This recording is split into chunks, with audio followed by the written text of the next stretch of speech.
por fim, a última característica essencial relativa à associação diz respeito à sua extinção.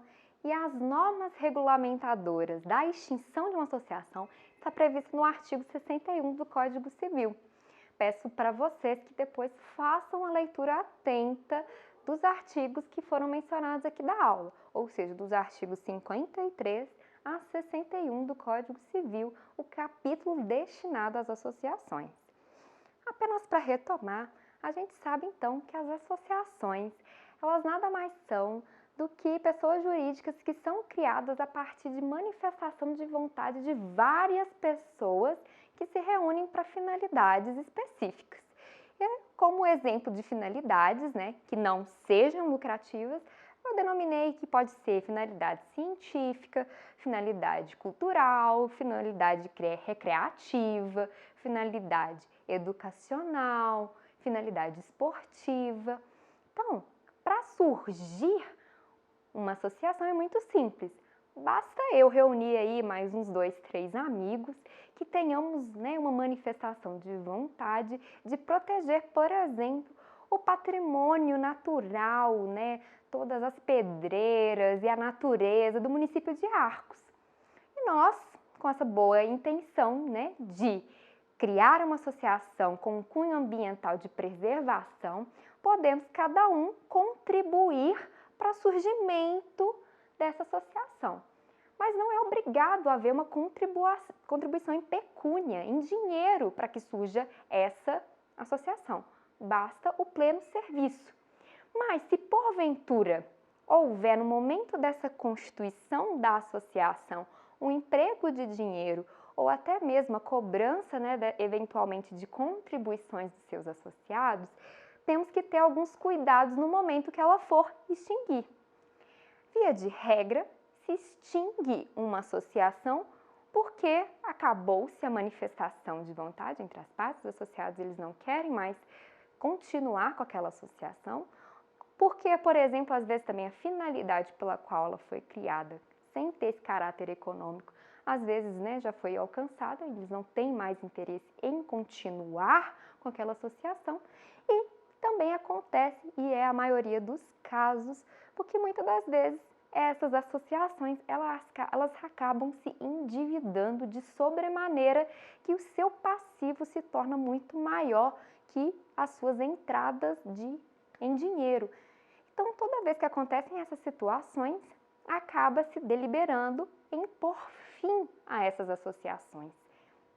E aí, o legislador, ele teve um cuidado especial para regulamentar a questão relativa à extinção, ao fim dessa associação.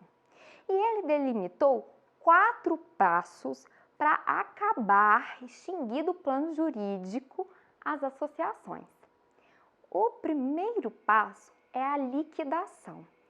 E perceba, aqui especificamente, a preocupação do legislador é quando há dinheiro envolvido. Então, esse primeiro passo da liquidação diz respeito a uma apuração do patrimônio daquela associação. Nada mais é do que verificar a quantidade de ativos, ou seja, de créditos, e a quantidade de passivos, ou seja, de dívidas, de débitos. E nesse momento, então, faça a contabilidade para verificar se irá sobrar algum patrimônio ou se todo esse ativo se encerrará no pagamento das dívidas contraídas pelas associações. A regra geral, que é mais comum de ser visto no cotidiano mesmo da criação das associações, é elas encerrarem nessa primeira fase, ou seja, utiliza-se todo o seu patrimônio para pagar dívidas, ou seja, não sobra mais dinheiro. Todo o dinheiro que foi investido, reinvestido nessa associação, acaba no pagamento das suas dívidas. Acabou com todas as suas dívidas, dívidas trabalhistas, dívidas com fornecedores, dívidas relativas a custo fixo, como energia, água, enfim, impostos, por exemplo, junto à fazenda. Todo o pagamento das dívidas, se o pagamento da dívida esgotar todo o seu patrimônio, significa então que ela acabou. Não sobrando dinheiro, acaba-se então nesse momento, no pagamento de todas as suas dívidas. Porém, se sobrar alguma quantidade, se continuar sobrando pecúnia, passamos para o segundo passo. O segundo passo é que, sobrando dinheiro, depois de ter sido paga todas as dívidas contraídas por essa associação, haverá a restituição aos associados de todas as quantias que eles investiram mediante suas cotas para que essa associação fosse criada. Vamos dar o exemplo: cada associado, no momento em que iniciou-se aquela associação, cada um contribuiu com R$500.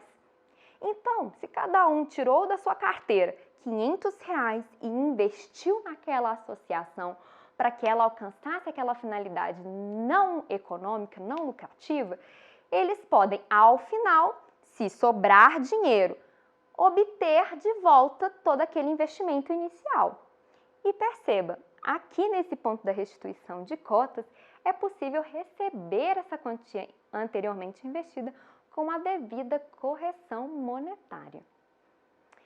Aí, suponhamos, que seja uma associação muito bem administrada, que tenha muitos recursos, que conseguiu pagar todas as suas dívidas e conseguiu restituir todas as cotas, que cada associado pagou para iniciar essa associação, para investir e manter essa associação.